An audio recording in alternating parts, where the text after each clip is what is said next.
Hello everyone. In previous lecture, we will discuss about the causes of sickle cell anemia. हमने देखा था ना कि किस तरीके से सिकल सेल एनीमिया आपके पेरेंट्स से, पर्टिकुलरली पेरेंट्स से किस में, चिल्ड्रंस में, यानी कि एक पीढ़ी से दूसरी पीढ़ी में जा सकता है, क्योंकि it is the genetic disorder, genetics के थ्रू ये डेवलप होता है। इसके अलावा आज के लेक्चर में हम डिस्कस करेंगे इसके सिम्टम्स को, साथ ही साथ इसके मैनेजमेंट को। तो स्टार्ट करते हैं सिम्टम्स से कि हमें क्या क्या सिम्टम्स आएंगे। बहुत इजीली समझते हैं, हमें सिर्फ देखना है आरबीसी की डेफिशिएंसी है। आरबीसी के फंक्शन क्या क्या है? ऑक्सीजन का ट्रांसपोर्ट करना, इसके साथ साथ और किस में हेल्प करती है? न्यूट्रिटिव सब्सटेंसेस के ट्रांसपोर्ट में, चाहे आरबीसी हो या फिर ब्लड हो, हीमोग्लोबिन हो। अब उसी की डेफिशिएंसी है। सो सबसे पहली जो सिम्टम्स है दैट इज़ फटीग, थकावट। क्योंकि कहीं पर भी हमने देखा था ना कि इस तरीके से मान लो अगर क्या होती हैं जो सिकल सेप आरबीसी हैं, इस तरीके से हमने देखा था सिकल सेप आरबीसी, अगर ये क्या कर देती हैं, ऑब्स्ट्रक्ट कर देती हैं किसी एक वेसल्स को। अब पर्टिकुलरली इसके आगे जो भी ऑर्गन या टिश्यू है, जो सेल्स हैं, उसे प्रॉपर अमाउंट में ऑक्सीजन नहीं मिलेगी, क्योंकि ऑक्सीजन की डेफिशिएंसी है। अब जो भी यहाँ पर ये सेल्स हैं ये फंक्शन प्रॉपर नहीं कर पाएंगी, इसीलिए यहाँ पर एक चीज़ आती है फटीग, मीन्स थकावट। Second thing dizziness. अब डिजीनेस क्या है कि पर्टिकुलरली मान लो कि कहाँ पर ब्लड की सप्लाई कम है, आपके ब्रेन में अगर है ना, तब तो ये कॉमन है कि डिजीनेस आ गई, चक्कर आ रहे हैं। इसके अलावा पालनेस, आप पालनेस बोल लो, है ना, पेलनेस बोल लो। पर्टिकुलरली स्किन का जो कलर है ना, क्योंकि आरबीसी डिक्रीज हो रही हैं, एनीमिया है, आरबीसी ही रेड कलर प्रोवाइड करती हैं ब्लड वेसल को। कहीं ना कहीं क्योंकि आरबीसी की डेफिशिएंसी है, तो थोड़ा सा जो आपका कलर रहता है ना, वो पेलर हो जाएगा, मीन्स हल्का हो जाएगा। इसके अलावा आगे देखें तो रैपिड हार्ट रेट, क्योंकि ऑक्सीजन कम है, हमारी बॉडी में मिल नहीं रही है बाकी के पार्ट में प्रॉपर अमाउंट में। अब हार्ट क्या कोशिश करेगा कि भाई चलो हीमोग्लोबिन और ये तो कम ही है, जितना ज़्यादा ब्लड हो सके उतना हम पंप कर दें, क्योंकि जितना ज़्यादा ब्लड पंप करेगा, कहीं ना कहीं थोड़ा थोड़ा अमाउंट भी करके वो पूरा इस चीज़ को, जो डेफिशिएंसी ना, उसे पूरा करने की कोशिश में हार्ट रेट बहुत तेज़ होती है, हार्ट पंप बहुत तेज़ होता है, तो हार्ट रेट इंक्रीज़।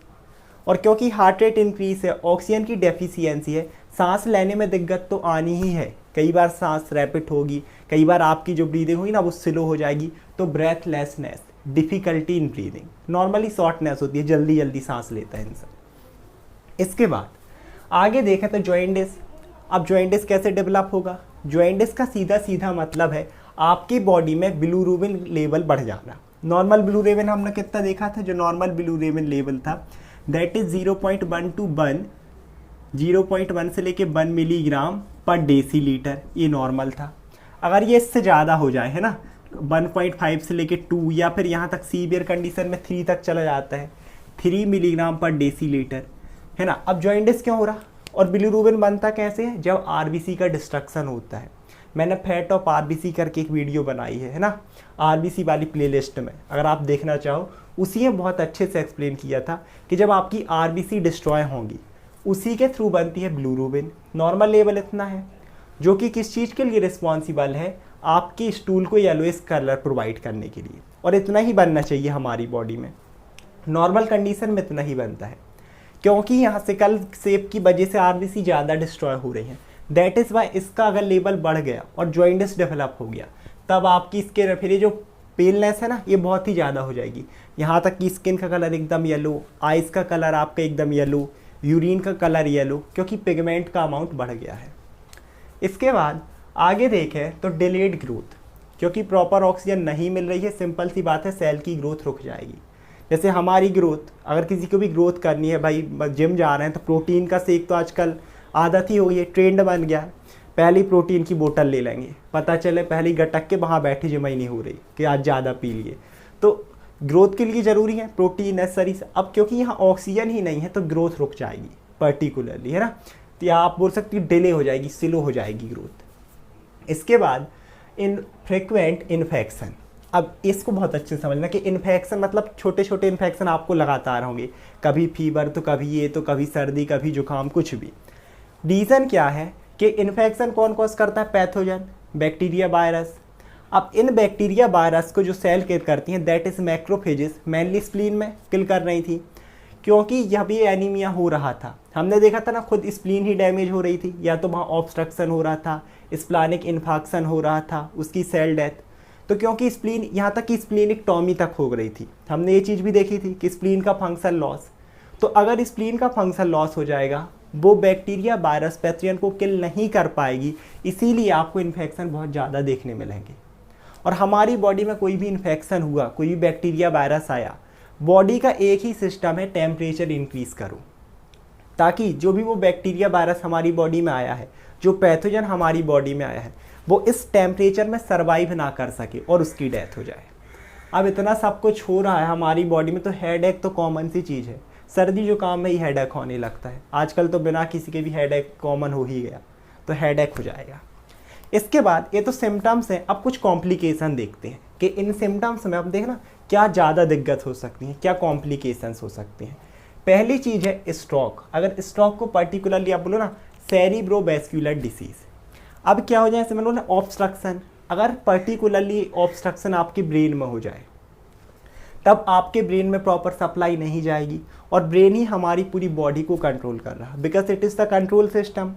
अब यही अगर इसी में दिक्कत है, तो कहीं ना बोलते ना कि लैक ऑफ कंसंट्रेशन होगा, किसी की मेमोरी कहीं ना कहीं लॉस होने लगेगी, वर्ड्स को समझने में दिक्कत, जैसे कि इन केस ऑफ अल्जाइमर और पार्किंसन डिसीज़ होता है। अगर ब्रेन की फंक्शनिंग बढ़ती तो ओवरऑल बॉडी की फंक्शनिंग, है ना, इरिटेशन रहेगी पर्सन में, चिड़चिड़ा रहेगा, एंजाइटिबिलिटी, हॉस्टिलिटी, ऐसे बहुत सारे सिम्टम्स। दूसरी चीज़ ऑर्गन डैमेज। फिर से अगर ब्रेन में हो गया तो ब्रेन डैमेज, जैसे स्प्लीन में अगर ऑब्स्ट्रक्शन हुआ था यहाँ पर ऑक्यूल्सन, तो स्प्लीन डैमेज। लिवर में जो ब्लड सप्लाई हो रही है, अगर वहाँ पर पर्टिकुलरली ऑब्स्ट्रक्शन होता है तो लिवर डैमेज हो सकता है। सेम एस लंग्स में काफ़ी सारे आपके ऑर्गन भी यहाँ पर डैमेज हो सकते हैं, और ये सीवियर कंडीशन है ना, स्ट्रोक ये वाली, कहीं ना कहीं लाइफ थ्रेटनिंग। इसके बाद आगे देखें तो विज़न प्रॉब्लम। अब ये वही ब्रेन वाला है, आपके ब्रेन में ऐसे बहुत सारे एरिया होते हैं जो पर्टिकुलरली विजुअल सेंसेशन के लिए रिस्पॉन्सिबल हैं, कुछ हियरिंग के लिए हैं, कुछ समझने के लिए, कुछ मेमोरी स्टोरेज। क्योंकि उसकी फंक्शन प्रॉपर नहीं होगी तो ये दिक्कत आ सकती है, किसी को देखने में दिक्कत, किसी को समझने में, किसी को सीखने में, बहुत सारी प्रॉब्लम्स। इसके बाद आगे देखें डायग्नोसिस। डायग्नोसिस मतलब हम किस तरीके से इस चीज़ को पता कर सकते हैं कि जो पर्सन है उसमें सिकल सेल एनीमिया है। सबसे पहली चीज़ तो होती है फैमिली हिस्ट्री। अब अगर मान लो, जैसे मैंने बताया था कि हमें पता है कि जो मदर और फादर दोनों कैरियर हैं, मतलब सिकल सेल ट्रेट है, एक दोनों में सिकल सेल जो जीन है वो प्रेजेंट है, तो चांसेस तो हैं चिल्ड्रन में जाएंगे। तब हम क्या कर सकते हैं, एक चीज़ CBC, कंप्लीट ब्लड काउंट। ये एक ऐसी वो होती है ना, कंप्लीट ब्लड काउंट, CBC बहुत सुना होगा, ब्लड रिपोर्ट। पर्टिकुलरली ये सारी चीज़ बताती है, आपका RBC का काउंट, WBC का काउंट, प्लेटलेट्स का काउंट, साथ ही साथ हीमोग्लोबिन का स्ट्रक्चर, साथ ही साथ RBC का शेप। तो इससे हमें पता चल जाएगा अगर सिकल शेप की निकली या हीमोग्लोबिन में दिक्कत आई, बीटा ग्लोबिन में, उससे हम पता कर सकते हैं। वही दूसरा हीमोग्लोबिन वाला टेस्ट कि अगर बीटा ग्लोबिन में हमने देखा था ना HB, तभी तो S बन रहा था। इसके बाद जेनेटिक टेस्ट, इसे आप DNA टेस्ट या फिर हम क्रोमोसोमल टेस्ट भी बोल सकते हैं। तो ये क्या करेगा, जब हम इसका टेस्ट देखेंगे तो DNA, क्रोमोसोम, उसी में जीन है, ये पर्टिकुलरली अगर जीन में कोई दिक्कत है, कोई म्यूटेशन है, वो चीज़ हमें पता चल जाएगी। हमने देखा था ना क्रोमोसोम नंबर 11 में म्यूटेशन की वजह से हमारी बीटा ग्लोबिन में म्यूटेशन आया था, कहाँ पर, ग्लूटामिक एसिड की वजह से बेलिन, और ये पूरी दिक्कत हुई थी, तो उससे हम पता कर सकते हैं। इसके अलावा न्यूबॉर्न स्क्रीनिंग। न्यूबॉर्न स्क्रीनिंग क्या होती है, हमें पता है कि पेरेंट्स जो है वो कैरियर हैं, तो चिल्ड्रंस में आना है, तब ये रिपोर्ट आप करा सकती है न्यूबॉर्न स्क्रीनिंग। जब जो नवजात बच्चे होते हैं ना, उनमें ये रिपोर्ट पूरी आपको क्लियर कर सकती है, ये पूरा एक्सप्लेन कर सकती है। सिर्फ सिकल सेल एनीमिया नहीं, अगर और भी कोई जेनेटिक डिसऑर्डर है मेनली, तो उस चीज़ को ये बता सकती है, एक ही रिपोर्ट है। इसके अलावा amniotic fluid and placenta test, इसमें हम क्या करते हैं, या तो यूटेरस से एमनियोटिक फ्लूइड ले लो, या फिर प्लेसेंटा है ना, छोटा सा उसका टिश्यू ले लो, और उसका अगर जब हम स्टडी करते हैं तो उससे हमें पता चल सकता है कि जीन में कोई डिस्टर्बेंस है। अगर डिस्टर्बेंस है तो कोई जेनेटिक डिसीज़ क्या आया है। इस तरीके से चीज़ें आप लोग क्या कर सकते हो, चेक कर सकते हो, और हम पता कर सकते हैं कि पर्सन में सिकल सेल एनीमिया है या नहीं। इसके बाद अब हम बात करते हैं आखिरी पॉइंट, दैट इज़ मैनेजमेंट, कि अगर किसी पर्सन को हमने डायग्नोसिस किया कि भाई इसे सिकल सेल एनीमिया है, अब हम किस तरीके से मैनेज कर सकते हैं। पहली चीज़ आयरन सप्लीमेंट, क्योंकि आरबीसी की कमी हो रही है, हीमोग्लोबिन की कमी हो रही है।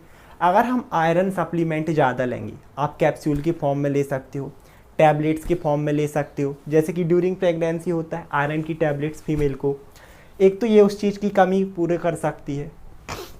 साथ ही साथ दूसरी चीज़ हम देखें तो फॉलिक एसिड सप्लीमेंट, जैसे iron same S folic acid, क्योंकि वो एरिथ्रोपोइसिस की प्रोसेस इंक्रीज करेगा, जिससे आपकी हेल्दी आरबीसी बनेगी और ये एनीमिया से कहीं ना कहीं आपको रिलीफ थोड़े टाइम के लिए तो मिलेगा।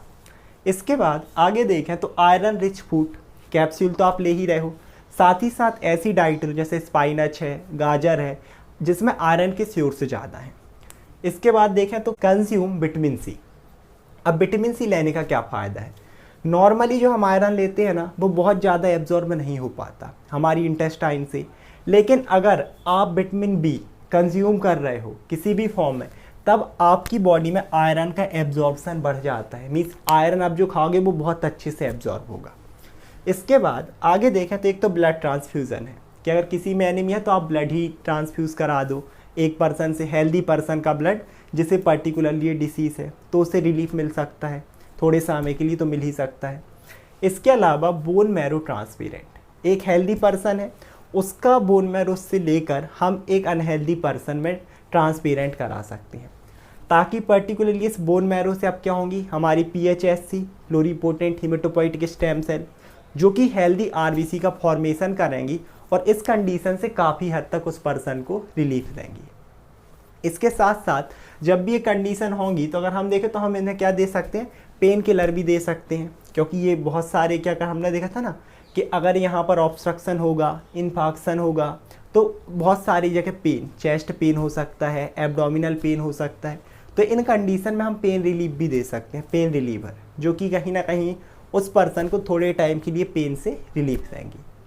आज के वीडियो में इतना ही। आई होप आप लोग को वीडियो समझ में आया होगा। Thank you so much everyone.